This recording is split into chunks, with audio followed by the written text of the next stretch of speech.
ఎక్కడైనా రక్షణ కోసం పోలీస్ స్టేషన్కి వెళ్తాం, కానీ పోలీస్ స్టేషన్లోనే రక్షణ కరువు అయితే ఎట్లుంటుందో ఇప్పుడు బంగ్లాదేశ్లోని హిందువుల పరిస్థితి అట్లుంది. తాజాగా చూస్తే ఒక వీడియో బాగా వైరల్ అవుతుంది.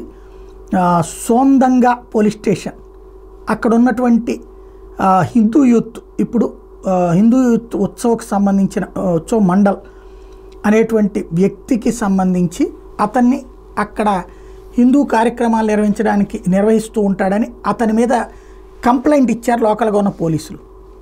మన మత సంప్రదాయాలకు విరుద్ధంగా ఉంది, మన దేశపు ఆలోచనలకు విరుద్ధంగా ఉంది. పోలీసులు తీసుకొచ్చి ప్రశ్నిస్తున్నారు.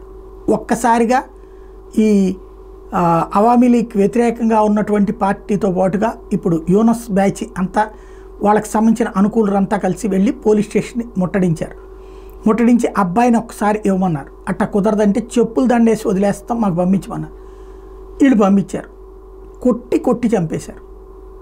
కొట్టారా, పొడిచారా, ఎన్ని రకాలుగా చేయాలంటే అంత రకాలుగా దారుణంగా చేసి ఆ వీడియోని ఇప్పుడు వాళ్ళే ప్రొజెక్ట్ చేస్తున్నారు. ఇలా చెయ్యండి హిందువుల్ని అని రెచ్చగొడుతున్నారు.